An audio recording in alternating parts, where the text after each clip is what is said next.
materi dan real. Nah, otomatis itu mempengaruhi konsep seperti ini mempengaruhi cara beragamanya seseorang. Maka dia turunnya adalah pragmatis.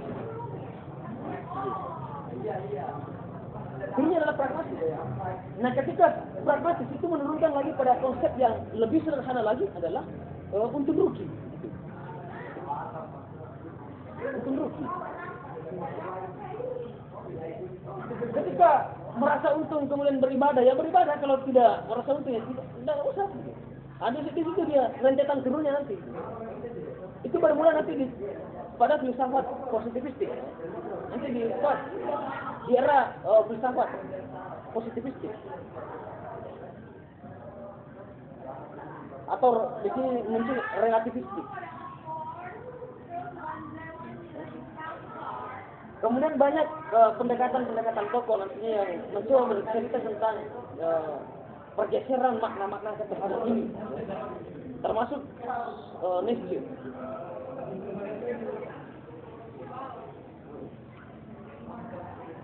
Mana tadi? Menghapus? Oke, termasuk Nietzsche ya.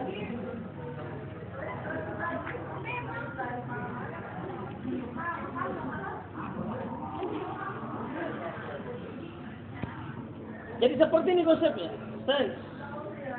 Nah, sense ini itu pada era modern.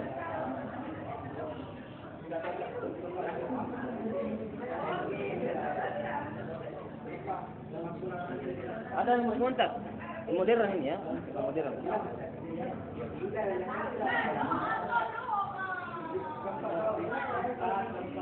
Era modern ke posmo, ya. Postmodern.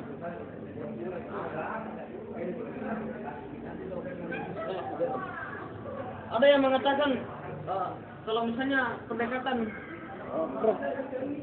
Profesor Qadri Asisi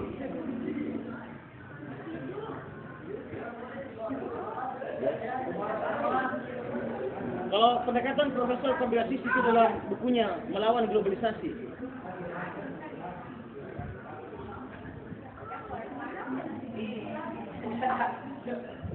Melawan Globalisasi, dia mengatakan ada pendekatan teori yang mengatakan begini. Apakah kosmo? Karena kosmo adalah kelanjutan dari modern. Nah, ketika di modern adalah ketika modern adalah kebingungan, ya, melahirkan kebingungan karena perdebatan antara konsep ketuhanan dan konsep duniawi, gitu. Sehingga muncullah nantinya namanya sekularistik, gitu kan. Pemisahan ada yang mencoba memisahkan antara wilayah ketuhanan dan wilayah keduniaan. Nah, Profesor Qadri Asisi kemudian mengangkat konsep ini. Apakah nantinya di postmodernisme justru puncak kebingungan atau bertambah kebingungan, ataukah manusia justru kembali kepada konsep ketuhanan? Menurut kalian gimana? Kan modern adalah peletak dasar nantinya termasuk eranya Nietzsche ya, termasuk eranya Nietzsche. Di mana peletak dasar kebingungan manusia antara konsep ketuhanan dan konsep alam semesta atau alam dunia. Sehingga ada yang mencoba membedakan. Nah, sekarang kita sudah masuk pada konsep postmodern. Nah, bagaimana NDP HMI bab 1 itu mampu merespon perkembangan zaman? Saya pikir harus membawanya ke era postmodern. Menurut kalian pada hari ini orang bertambah jauh dari agama atau justru ingin kembali ke agama? Ya, semakin jauh. Atas dasar apa? Kalau sekarang orang Indonesia cari sesuatu yang nah, kalau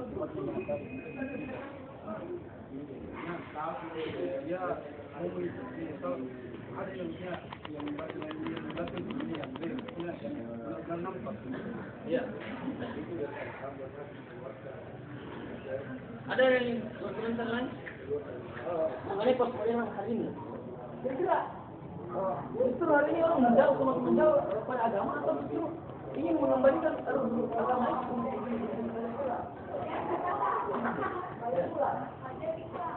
Sesuai dengan yang pernyataan kita bilang saat era yang modern itu kehancuran kebingungan. Banyak kita pakai kebingungan kita modern. Apa akan kembali semakin jauh? Akan kembali kah? Akan kembali. Iya. Iya, ya. Dari tadi di modern di pada era modern Ya.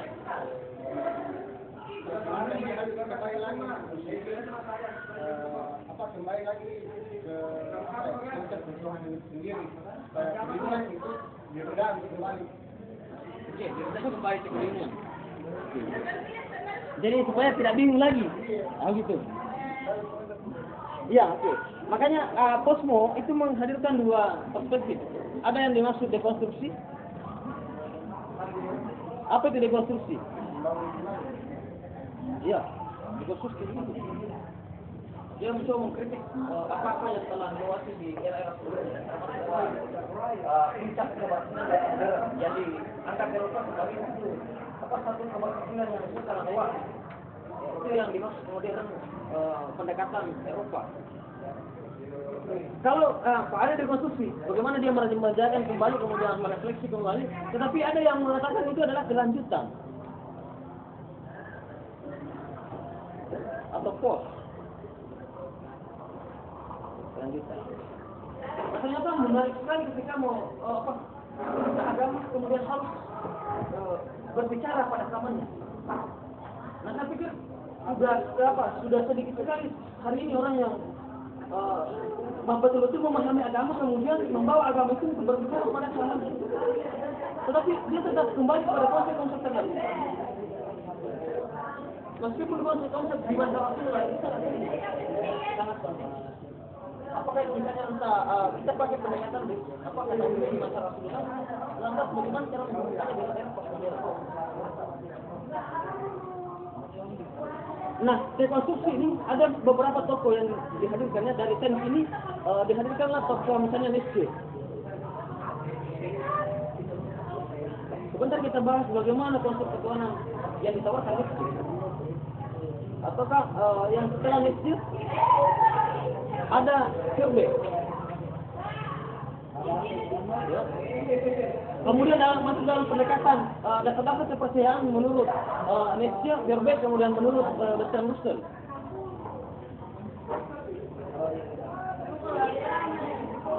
Ya. Menurut Bertrand Russell.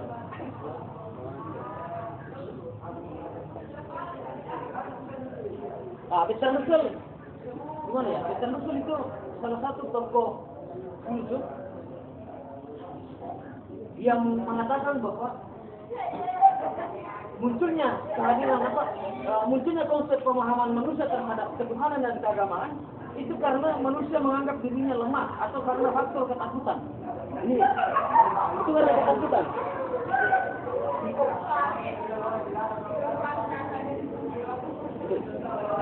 Itu karena faktor ketakutan.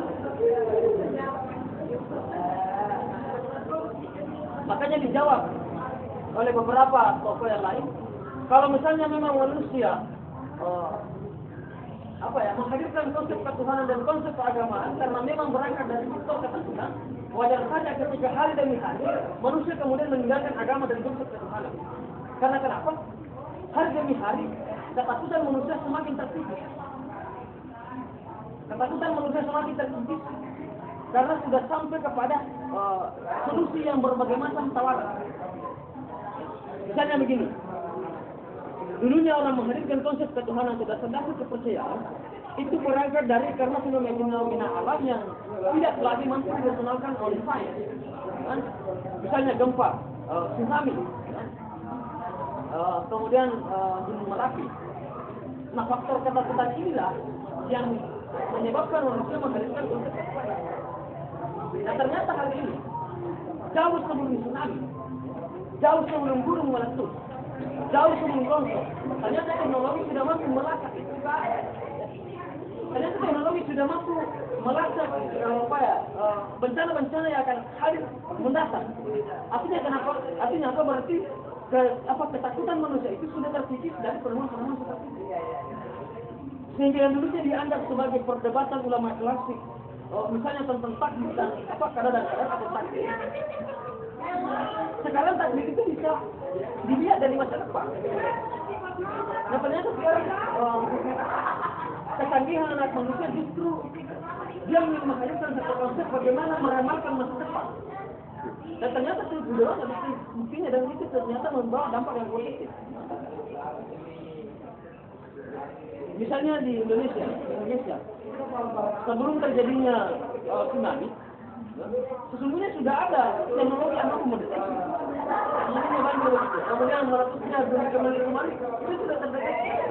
Sehingga sebelum parah maka masalah itu sudah ini. Jadi masalahnya sudah dipindahkan. Itu berarti ketakutan manusia itu kemudian terjadi karena adanya. Nah, apalagi yang membuat manusia beribadah kepada Tuhan seperti itu?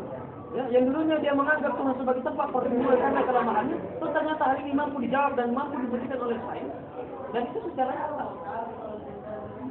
Saya pikir ini adalah salah satu peletak dasar kenapa kemudian era modern dianggap sebagai era yang membingungkan, atau era yang kata manusia era good is dead, Tuhan telah mati.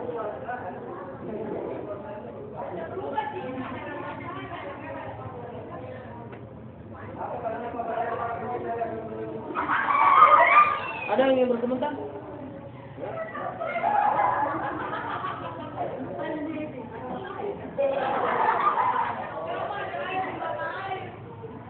Kalau Nietzsche, justru kalau Nietzsche ada dua juga pendapat ya, ada dua juga tokoh.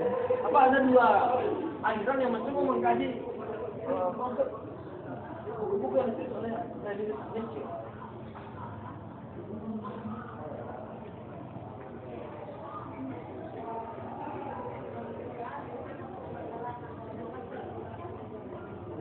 Inilah yang terkenal konsep Nietzsche, good is dead. Tuhan telah mati dan era agama telah berlalu.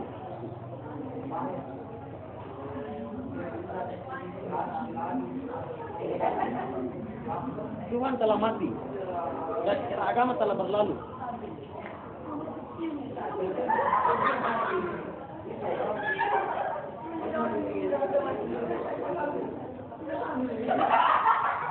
Dia katakan bahwa ternyata ada dua konsep yang muncul dari teori ini.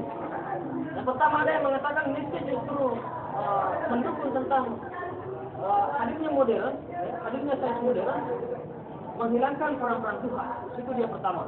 Terus yang kedua, ada yang memahami konsep Nietzsche, justru Nietzsche adalah orang yang konsep yang menolong kehadiran Tuhan kembali.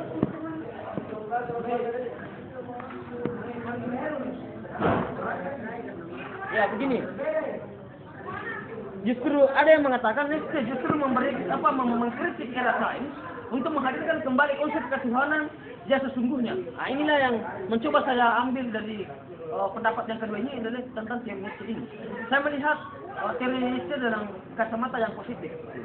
Jadi saya tidak mau melihat bagaimana pendekatan Nietzsche menggagas itu bahwa Tuhan telah mati, tapi Tuhan yang telah mati yang dimaksud Nietzsche karena peran-peran Tuhan tersebut itu kemudian digantikan oleh peran-peran modern, yaitu sains dan teknologi. Tetapi ini adalah sebenarnya kritikan Nietzsche terhadap kesalahan-kesalahan Barat yang selama ini yang meletakkan posisi kebenaran itu berlandaskan pada posisi ilmiah. Atau hal-hal yang ini tadi, pragmatis ini. Materi pragmatis kemudian bicara tentang untung rugi atau manfaat. Justru kalau saya melihat Nietzsche justru menolak, Nietzsche menolak ataukah Nietzsche justru mengkritik di era pendekatan kosmo ini. Nietzsche justru mengkritik ataukah dia meratapi kejauhan manusia dari konsep ketuhanan, keterpisahan manusia dari ketuhanan. Itu disebabkan karena sains yang terlalu dia lakukan selama ini sebagai landasan kebenaran. Nah, Nietzsche kemudian menawarkan bahwa kita harus menerima kembali konsep ketuhanan. Itu yang saya pahami dari berbagai teori dari pendekatan Nietzsche.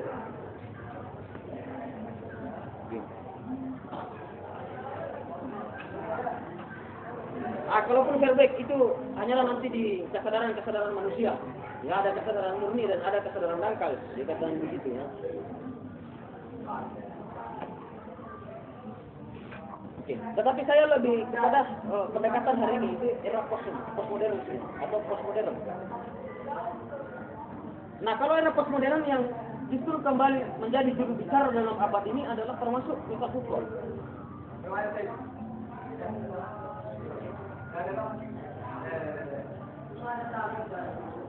Michael Foucault.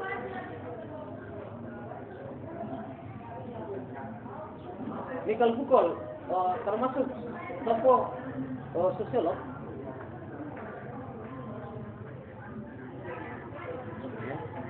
Dia tokoh sosiolog. Michael Foucault itu tokoh sosiolog postmodern. Dia mengatakan bahwa pusat kemodernan hari ini itu berpusat pada penampilan fisik. Itu dia. Jadi ukuran hari ini orang yang menjadi ukuran hari ini, trennya hari ini itu berada pada penampilan fisik. Inilah kritikan dari Michael Foucault.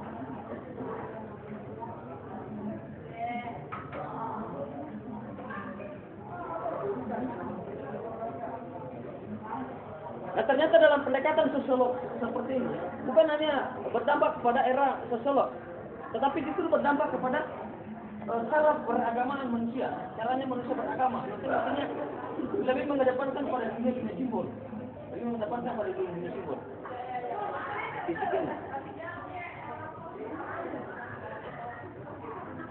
Kemudian ketika sudah seperti itu, makanya yang muncul adalah kesenangan sementara.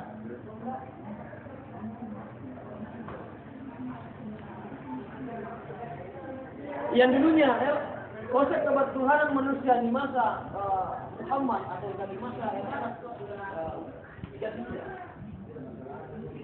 konsep ketuhanan itu bersifat mistik.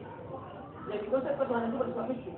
Nah sekarang kalau pendekatan semuanya dalam pendekatan Foucault, orang sekarang menggantikan keberhalaan itu, kata-kata kepercayaan itu menggantikan keberhalaan itu pada posisi yang bersifat fisik. Ya, bersifat fisik. Jadi seperti ini ya konsep ketuhanan yang selama ini yang dalam pendekatan kosmo.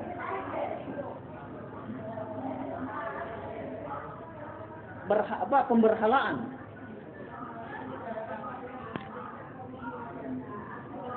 Jadi pemberhalaan yang bersifat fisik.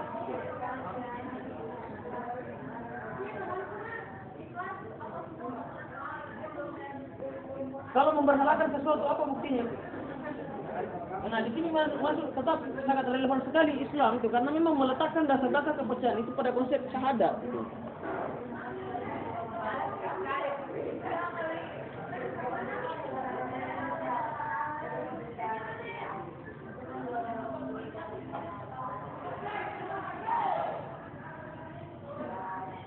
Dari konsep syahadat inilah kemudian tawaran Islam bahwa hanya satu tempat ketundukan dan tempat beribadah ibadah yang sesungguhnya adalah inilah tempat ketundukan yang sesungguhnya, tunduk. Berarti ketika ada tempat tunduk yang lain selain Tuhan, maka manusia akan terjebak pada kesalahan itu. Nah, ketika ada orang yang mempersalahkan sesuatu selain kepada Tuhan dia menyembah, tetapi konsep yang dimaksud hari ini adalah konsep yang postmodern. Sudah berubah bentuk. Nah, kalau kita memakai teori pendekatan Foucault, ukuran kecenderungan hari ini manusia itu cenderung kepada sesuatu yang nyata, nampak, ya, fisik. Sehingga orang yang mencoba menjemput era ini, sehingga kaum kapitalis itu mencoba bagaimana dia mensulap segala sesuatu itu supaya mempertahankan sesuatu yang bisa melekat pada tubuh, bisa melekat pada tubuh supaya menghegemoni manusia cepat terjebak kepada kemauan-kemauan para kapitalis dan kemauan-kemauan para pemilik modal.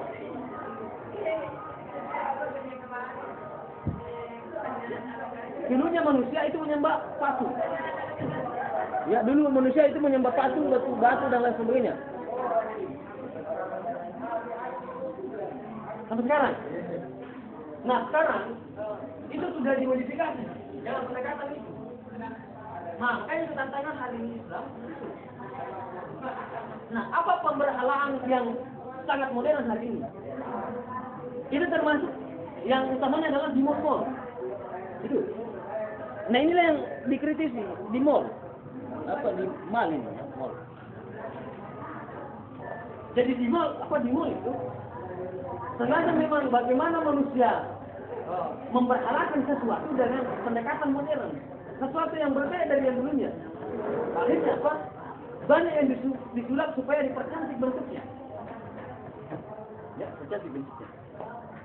Misalnya patung-patung, ya dibikin patung-patung tapi patung-patungnya berbeda, patung-patungnya yang kelihatan cantik, begitu. Kemudian dipasang baju yang sangat mewah. Dan setiap manusia yang masuk ke situ maka itu akan menjadi hipnotis. Ya, itu menjadi manusia akan kemudian silau cara berpikirnya seperti ini. Maka yang muncul adalah ketergantungan. Ya, yang muncul adalah ketergantungan.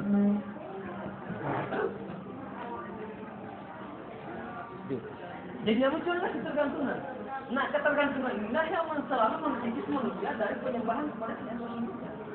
Sehingga tidak lagi manusia mampu membedakan mana kebutuhan dan mana keinginan. Di situ ya posisinya. Ya.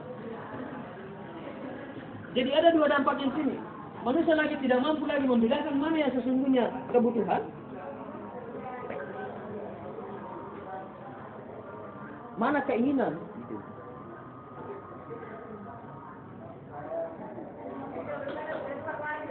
Ya ini salah satu ya dampak.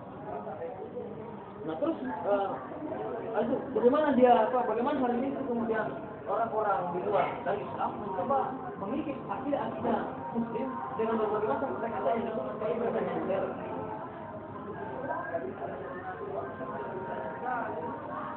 Nah ternyata konsep syahadat yang ditawarkan dalam DDP ini, DDK ini dasar kepercayaan, itu dekat situ ya, kembali kepada tauhid yang murni, yaitu hanya kepada Tuhan yang Maha Esa.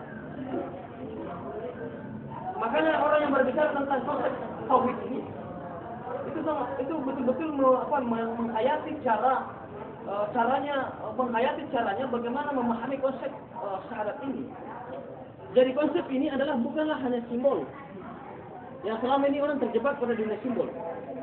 Tetapi ini butuh penghayatan, pemaknaan, makna.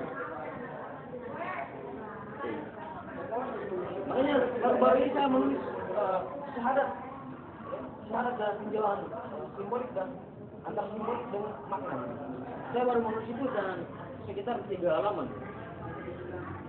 Dan itu saya kirim ke semua berbagai komunitas, termasuk dalam kajian-kajian keagamaan yang secara nasional. Saya di situ mengkritik bahwa ternyata hari ini syahadat ini adalah sebagai simbolik manusia berislam. Tetapi kita di situ justru konsep syahadat ini sangat relevan ketika pendekatan apapun mau dipakai. Ya, misalnya pendekatan sosiologi. Justru ketika pendekatan sosiologi maka bisa dimaknai bahwa konsep Tuhanan tidak ada Tuhan selain Allah, atau tidak ada Tuhan selain Tuhan. Kalau pendekatan jatuh, tidak ada Tuhan selain Tuhan. Artinya semua yang dimasalahkan itu harus dihilangkan semua untuk menuju pada konsep ketuhanan. Nah kalau masuk dalam pendekatan itu tadi pendekatan teologi, dalam pendekatan teologi yang digagas oleh Catur dan beberapa para pakar lainnya. Nah kalau ahli sosiolog, membawa konsep syahadat ini pada persamaan derajat manusia atau persamaan kedudukan.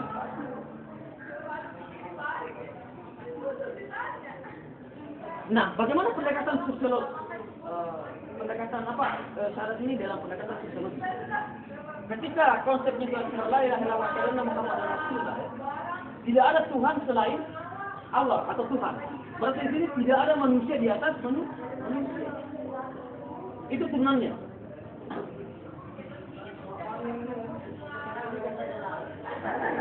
Tidak ada manusia selain manusia. Nah, kalau ada manusia mau meninggikan posisi kedudukannya terhadap manusia lainnya, maka itu adalah kesombongan yang berujung pada kesyirikan. Karena turunan dari syahadat ini tadi. Terus apa landasannya? Ya buktinya bahwa konsep sejarah, baik itu diceritakan dalam kitab klasik, ya kitab-kitab terdahulu maupun dalam kitab suci Al-Quran, tentang sejarah Fir'aun. Fir'aun adalah manusia biasa, tetapi dia menginginkan kedudukannya, mempersembahkan dirinya di atas manusia lain. Akhirnya apa yang muncul adalah perbudakan ya, penyiksaan, perbudakan dan penganiayaan di situ dia. Makanya Tuhan selalu mengatakan bahwa itu adalah dilaknat, dan itu adalah konsep sejarah Firaun adalah pelajaran terbesar bagi umat manusia. Firaun. Kenapa? Karena Firaun ingin meninggikan sedikit derajatnya daripada manusia. Padahal konsep yang sudah diberikan Tuhan jelas sekali. Tidak ada konsep di atas manusia, karena di atas manusia adalah Tuhan. Berarti manusia di hadapan manusia kemudian meninggikan dirinya daripada manusia lainnya, berarti dia memposisikan dirinya sebagai Tuhan. Karena level setelah manusia adalah Tuhan. Nah itulah kenapa Firaun diceritakan seperti itu sebagai bahan kajian, dan bahan perenungan. Firaun termasuk Namrud, Namrud. Raja Firaun, Namrud, Stalin, seperti yang lain. Nah ini sangat berdampak. Nah justru relevan sekali agama hari ini itu kemudian dijadikan sebagai pendekatan. Karena kenapa? Di mana manusia pada hari ini tidak lagi mampu membedakan batas-batas dia punyanya mana, di mana haknya, di mana wilayahnya, dan di mana hak orang lain. Termasuk para pejabat-pejabat. Dia tidak mampu lagi membedakan mana haknya rakyat, mana haknya ini, mana haknya saya. Gitu. Nah karena konsep keislaman yang menjemput postmodernisme ini yang kurang.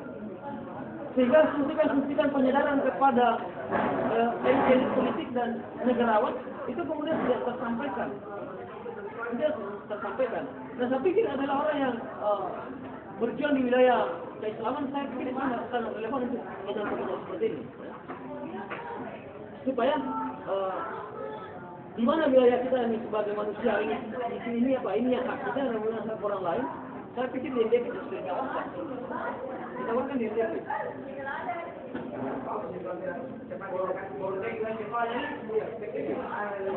Eksploitasi seperti juga. Eksploitasi. Apa itu eksploitasi? Ya? Ada yang tahu bagaimana yang pernah mendengar eksploitasi? Mestinya bagaimana? Ya. Selain gagasannya Karido ya, eksploitasi perempuan di mal itu. Maksudnya eksploitasi apa? Ya. Kalau kapitalis atau kapital, apa itu kapital? Ya? Hah? Kapital kalau pemahaman. Ya, inti dari sini yang ingin disampaikan adalah pemilik modal, begitu.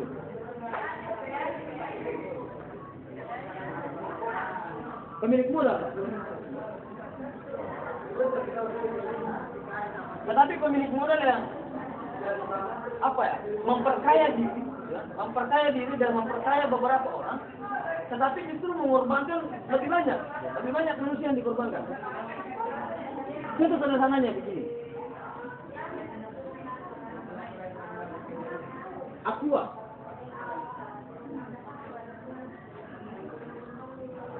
Ini sebenarnya mereknya ada, ya? Tapi setiap orang membeli seperti ini, kita sudah mengatakan, kita mau beli motor, Itu Aqua, aku motor. Berarti ada. Karena kenapa? Pertama kali manusia kemudian terkenal seperti ini, itu pertama Aqua. Dan pemilik perusahaan terbesar itu Aqua. Pemilik perusahaan terbesar seperti itu Aqua. Nah, Aqua itu dari mana itu ya? Aqua. Ya? Ya. Dia dari mana? Daerahnya. Aqua. Itu tak barang dekat ini. Belum dekat.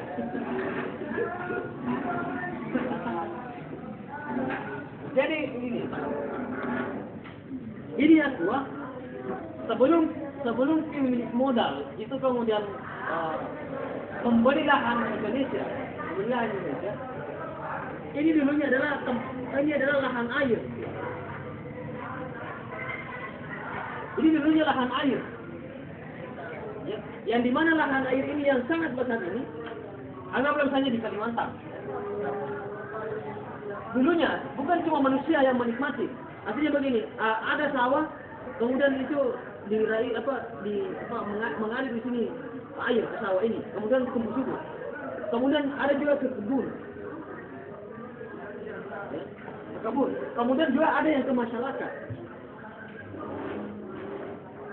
Ada yang ke masyarakat. Masyarakat ada juga tuh sewa. Di mana ternak sapi pada saat itu diambil semua dari air yang sudah di sini. Jadi di sini adalah pusatnya air, air yang bersih dan menyehatkan.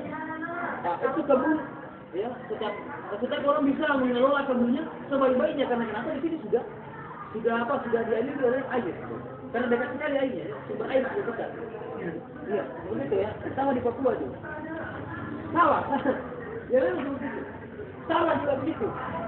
Kemudian masyarakat, hewan, ya, dan lain-lain sebagainya.